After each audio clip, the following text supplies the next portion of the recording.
On the Track is a web TV show about cryptozoology, natural history, green issues and whatever else the team feel like making up as they go along.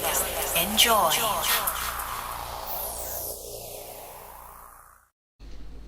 And we're going to start this very special episode with a visit to Brixton, where Rossiter FenGriffin is performing his tribute to Syd Barrett.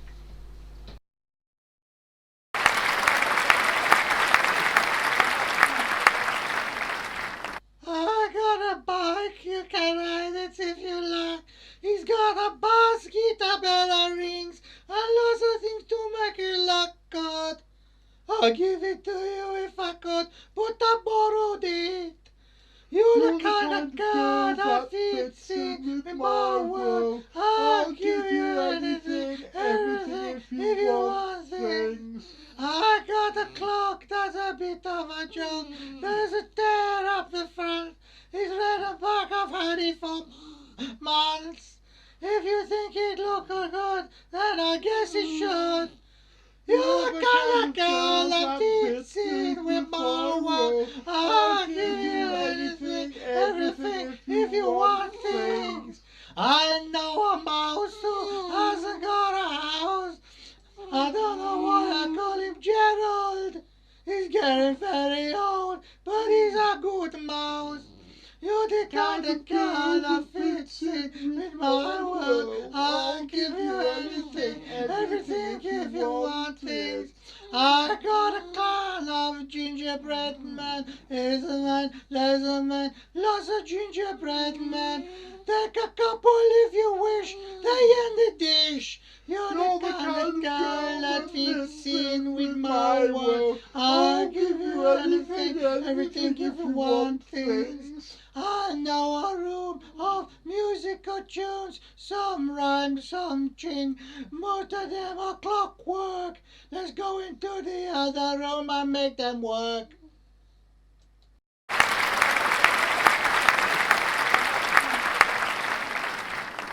I really like the old credits.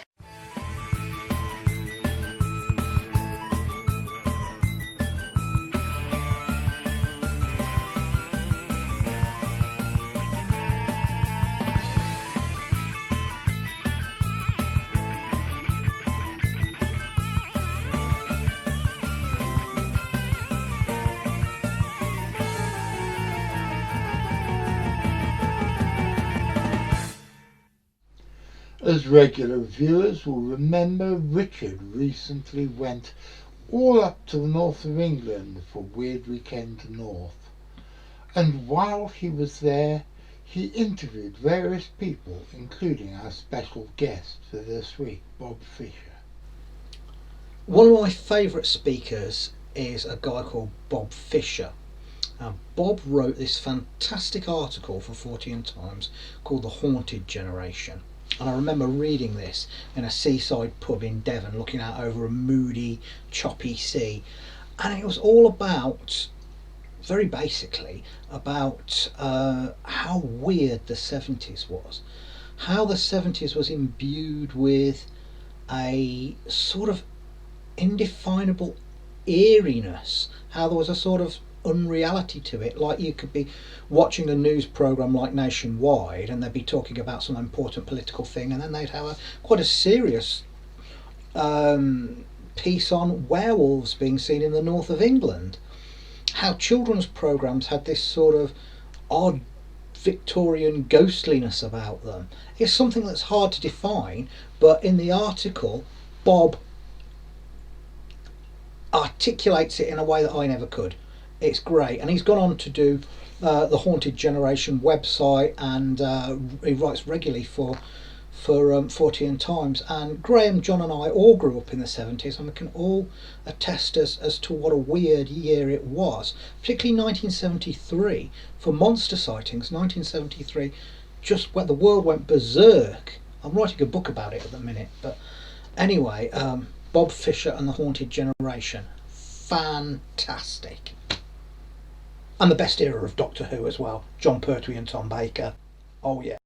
So, Bob Fisher, You wrote what I consider to be the hands down best article ever in 14 Times, which is up against some stiff competition, and that really sparked something in me, the whole haunted generation, because it articulated what I've been trying to put into words all my life and never managed, and I think it's had that effect on so many people.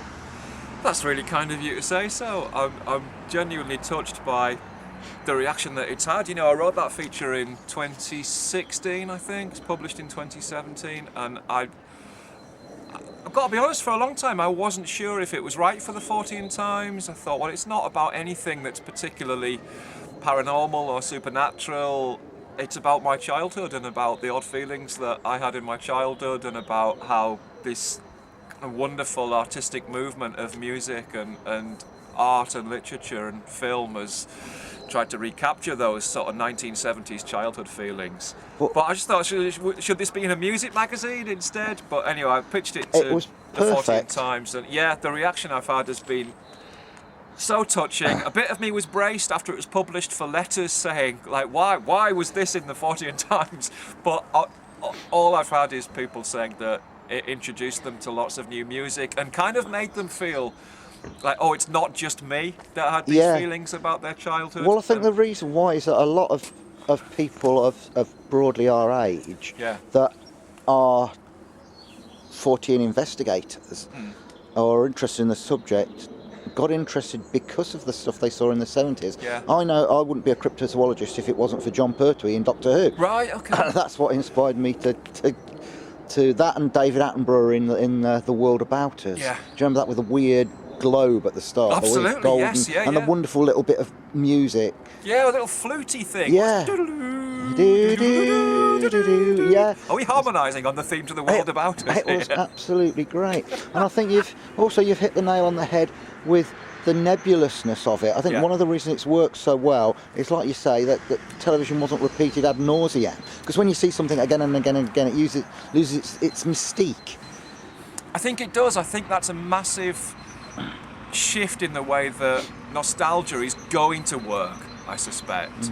Because I think our nostalgia for our childhoods in the 1970s has got this longing quality to it.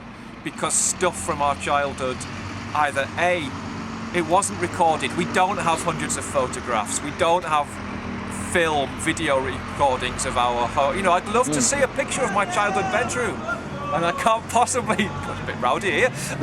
I can't possibly see that. I don't have those. Yeah. I don't have those photos. I don't have that film of what my childhood looked like. So I've got that longing. I've got that melancholy of stuff that's gone, it's vanished, it only exists in a kind of increasingly jumbled form in my strange head. But I think modern kids are maybe not going to have that longing, because they have got the film and they have got the footage, and they can watch their favourite programmes over and over again. So we've got gaps, we've got bits missing. Yeah, M.R. James once talked about ghost stories, calling them a pleasing terror. And I think that this hauntology is a pleasing melancholy. I think so, yeah. No, that's a great way of describing it. I've never found it. I think there's a difference between scary stuff and this feeling. You know, I wasn't scared of the countdown clock on... Pleasant wistfulness, isn't it? Stillness, melancholy, wistfulness, yeah. The countdown clock on the BBC Schools programmes didn't scare me, but they did give me that feeling of... I always say it's the feeling of having chicken box on a rainy Tuesday afternoon and being off school with nothing to do but watch BBC Schools programmes. I didn't get chicken pox till I was 18. Oh, hardly. Oh, I bet that was nasty. It was. It was terrible. So yeah, it's that feeling. I've forgotten what the question was, Richard. What did you ask me? Oh. I've forgotten as well now. But, God, I don't half waffle on. But what was? Oh, is there anything that you've searched for, you've not been able to find? It's a memory of some television programme or book, or that you've not... You know what I'm going to say here. The Hexham Heads. Oh, that the Hexham Heads. Yeah, I remember that really, really well. I remember that so well. So this is it's a report that was on Nationwide, BBC News programme. I'm pretty sure of the date. Is it very early 70s? It was 1975. 75, which was is it? sometime after the events actually happened. The events happened a fair bit earlier, about 72, I think. Yeah. 71, 72. So the story is basically that a family in Hexham in Northumberland found 2 tiny stone heads in the garden, brought them inside, and all manner of holy hell was unleashed upon their household. There was a werewolf that visited their bedroom. Climbed up the stairs. Yeah, and then ran out and jumped over the fence and ran away. And all of this was reported basically as fact As on a news, BBC yeah. news programme. And then they gave the head to a professor of archaeology, and she said she saw it as well, and her daughter saw it as well. Right. Yeah. And then isn't the weird twist that like somebody popped up a couple of years later and said, "Oh well, I made those for the kids." Yeah, he said he made them out of concrete. They're supposed to Yeah. be Hitler and Mussolini. Right, yeah. And nobody knows where the heads are now. No, they've vanished, haven't they? Yeah, there's a very good book about it called The Hexham Heads. Good title. It's a big, thick book from CSZ Press. It's well worth a look. Right. It's really, really, really good. Yeah, no, so that's the holy grail for me. I would love to find that. I mean, as far as I know, the footage from Nationwide doesn't exist anymore. Look North, like my local news programme, will have run a report as well. That definitely won't exist anymore. I've heard tell the audio exists from Nationwide, but I've never heard it. I've seen transcripts, but never actually heard it. Yeah, So I remember I'd them love using that a to turn. clip from Curse of the Werewolf, the Hammer film in it. Oh, But did they? Yeah, Right. but I remember seeing it very, very well. And even at 5 years old, I was thinking, this is weird. Yeah. They're talking about werewolves on the news. Isn't this brilliant? That's the amazing thing, isn't it? Like this stuff would be on the news in between. You know, you Yeah. have Dennis Healy talking about the economy, and then you'd have like a report on industrial action in like West Yorkshire. Yeah. And in between there would be the Hexham Heads and a werewolf jumping down the stairs. But with nobody would bat an eyeylid. Yeah. It was treated Fantastic, yeah. absolutely as fact and as serious news. But sometimes I think we might be coming full circle, because I've heard they're bringing back That's Life. Are they? Yes, they're bringing back That's Life. Now, obviously, they haven't Esther? got Cyril Fletcher and Esther. They've got new presenters. Right, okay. So will it work? When they bring back things, sometimes it works, sometimes it doesn't. Well, I think when the One Show was launched, that was meant It's to very have a similar. flavour of Nationwide, wasn't it? But that's Yeah. probably become more like That's Life. It has, yeah. Yeah. Yeah, so we'll be these seeing things come around, don't they? willy-shaped turnips and things. I'm always in the market for a willy-shaped turnip, or indeed a turnip-shaped willy. Do you think you really ought to write, and I think you do, I think you really ought to write a Haunted Generation book? Probably should, shouldn't I? Yeah, I did start one. because it's so There's popular. an opening chapter. Can It's reveal so- that exclusively. It's so popular, it's going to sell really well, I think. No, I will. I've put that on camera now. You'll have Yeah. to hold me to it. Yeah. Okay, anyway, thanks a lot, mate. Pleasure. Cheers. Richard Muirhead and I have decided that the following segment probably needs a trigger warning. So, warning. Be aware that this following segment includes a film of a disemboweled whale exploding. Over the years I've been lucky enough to become friendly with quite a few of the big names in post-war British Forteana. People like Tony Doc Shiels, John Michell and Ken Campbell. And all three of those were people who I dearly wanted to have come to the Weird Weekend, but the last two died before I was able to have them, even though they'd already said they would. And Doc, well, Doc is a law unto himself, and I would have loved to have had him at the Weird Weekend, but I don't know if I could have afforded his bar bill. But this next segment, this next story involves Ken Campbell. Now, I'm not going to tell you all who Ken Campbell was. I hope you all know. And I was lucky enough to be introduced to him by Doc Shiels, who then the two of them had worked together on a play called Distant Humps about the Loch Ness Monster in, I believe, 1978. Ken was one of those fantastic, larger-than-life characters, and I was first introduced to his work many years before, when, rather stoned, I sat and watched the 2 episodes of his play, School for Clowns, and it took me nearly 35 years to be able to get hold of copies of them, and They were just as entertaining, just as magical and just as mesmerising as they were when I'd first seen them back at the tail end of 1981. But, and there's always a but, there's a very big but, and it's really good to know that I haven't got V here, because when V's talking to me on my iPad and I say a very big but, he always sniggers childishly. And the person I have with me today is my old friend Richard Muirhead, and Richard Muirhead never giggles childishly. He's there being very sensible. Anyway, I wrote a song, and it was mostly based on watching School for Clowns by Ken Campbell. But it wasn't entirely that, because when I was at school, I remember our English teacher, I think his name was Mr. Norman, set us to do an essay, and it was interesting because he got us some classic books, gave us the titles of these classic books and told us to write our own stories around those titles. And the one I was given was Neville Shute's fantastic book On the Beach. Well, I'd just bought Neil Young's album of the same name. This was, 75, 76, something like that.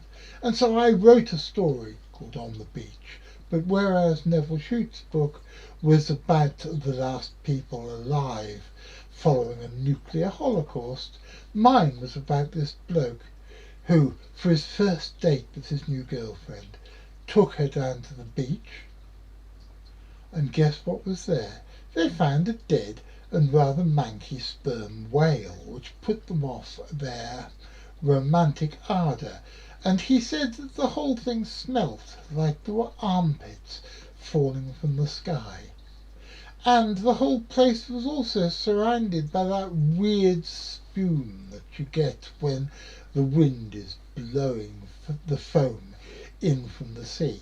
And he said that he thought that spume looked and smelt, with the sperm whale providing the odoriferousness like cosmic dandruff in the sky. So I wrote this nonsensical little short story. From what I remember, I was told to stop being stupid and go back and write something that made more sense. And so, all those years later, when in either the end of 1981 or the beginning of 1982, I can't really remember, I sat down and wrote a song called On the Beach.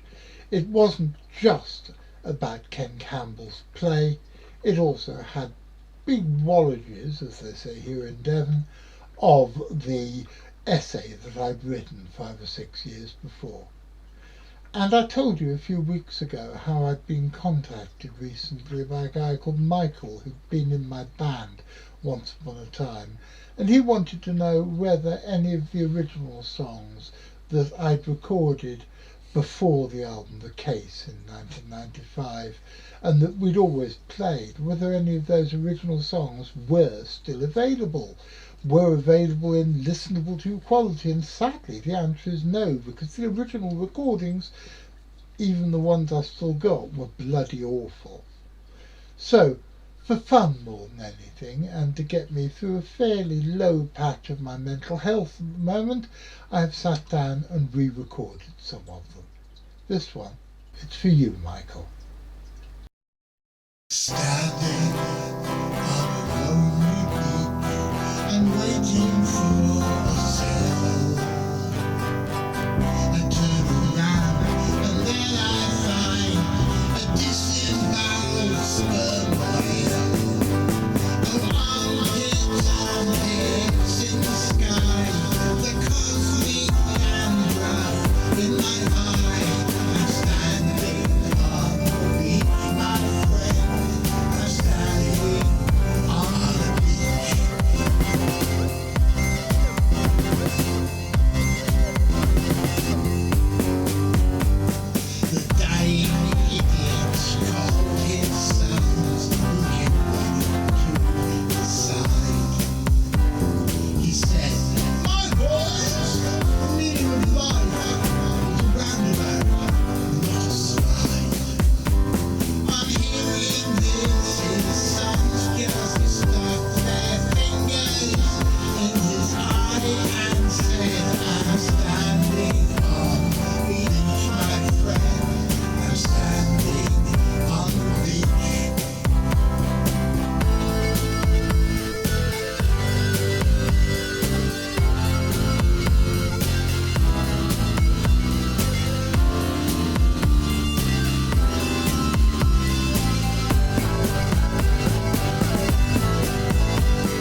want to support us and help us make more content like these, please press like, subscribe, follow our Facebook page and check out our Patreon. And as the ghost of Joe Strummer, who is an ever more regular visitor to my little studio, wants me to remind you, always press the notification bell. Otherwise you won't be told when there's a new show to watch. And that would be an awful pity, wouldn't it? And so, ladies and gentlemen, here we are at the end of another show. As you can hear, Archie is upstairs, taking grave exception to the fact that somebody dared to drive past. I have with me for the next few days my old mate Richard Muirhead. That's him there, and we will be filming all sorts of things with him in. So expect to see Richard Muirhead in the next few shows. I'll be back on Wednesday, and I'll also be back next Saturday, because next Saturday, 7 days time, it is On the Track time, because at 3 o'clock on Saturday afternoon the whole world comes to a stop.